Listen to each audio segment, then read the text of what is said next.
Donc apparemment, le titre de ce film, Birds of Prey and the Emancipation... C'est qui est long? Birds of Prey and the Fantabulous Emancipation of One Harley Quinn. Ouais, c'est ça. A maintenant été changé pour Harley Quinn Birds of Prey. Selon moi, c'est fort probablement pour éviter toute confusion avec la série télé du même nom diffusée en 2002 et 2003. C'est pas du tout parce qu'il est trop long puis personne ne se rappelle c'est quoi.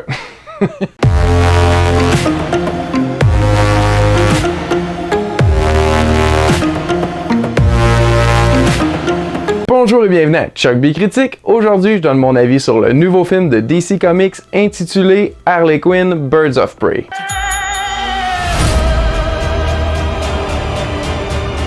C'est de moi qu'il devrait avoir peur. Vous. Pas de toi. Pas de Monsieur J. Parce que merde, je suis Harley Quinn. Alors, tout le monde s'amuse? Préparez-vous, mesdames.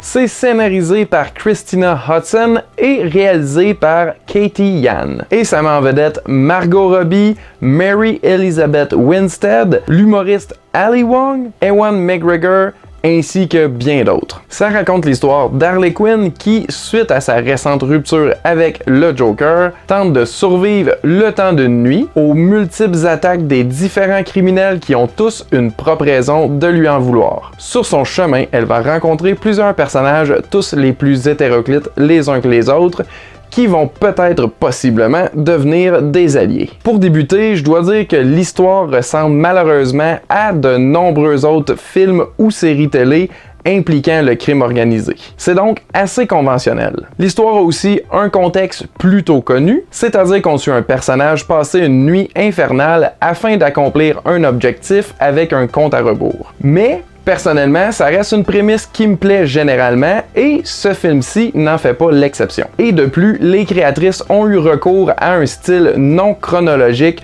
pour raconter leur histoire afin d'y ajouter un peu d'originalité. Encore là, c'est pas nouveau comme technique, mais selon moi, c'est toujours très efficace. Donc oui, l'histoire me semblait correcte, mais le reste du film a largement compensé en énergie et passion. Des dessins animés, de la narration en voix off, une bande sonore d'enfer, des freeze frames avec des gribouillis à la face des méchants, des blagues de la couleur de la violence, y a tout.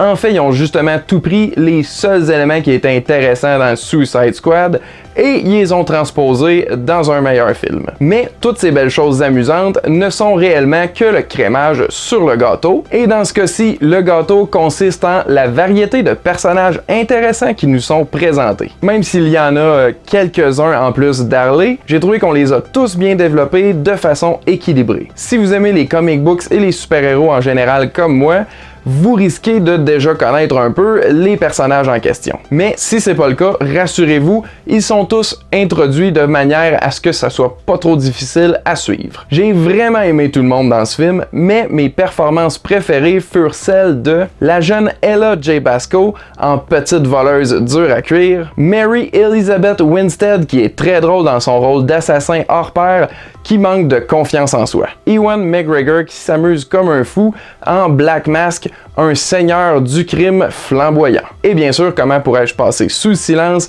l'interprétation parfaite que Margot Robbie nous livre d'une Harley Quinn en quête d'émancipation. Déjà que sa version du célèbre personnage m'avait charmé dans le très décevant Suicide Squad, disons que ça commençait sur de bonnes bases, mais cette fois-ci, sa personnalité n'est heureusement pas limitée à une folie passagère. Au contraire, on approfondit davantage sa psychologie et c'est un des éléments que j'ai le plus apprécié du film. Dans son rôle, Margot est enivrante, effrayante, comique et même touchante, et ce dans un costume à paillettes avec un maquillage de clown, quand même. Quoique, c'est pas la seule qui excelle dans ce domaine précis apparemment. The Oscar goes to Joaquin Phoenix Joker. J'espère réellement qu'on va avoir droit à un nouveau film la mettant en vedette dans ce rôle. Faut que je mentionne que le film est plutôt violent, mais toujours avec humour, un peu à la manière de Deadpool pour donner un exemple. Et j'ai aussi bien apprécié les petits clins d'œil à DC Comics qui étaient parsemés par-ci par-là, comme le Joker de Cesar Romero qui joue dans une télé en arrière-plan, ou l'affiche recherchée de Captain Boomerang dans un poste de police. Et aussi l'omission du Joker de Jared Leto. Ça se passe vraisemblablement dans le même univers que Suicide Squad, mais c'est pas le même Joker.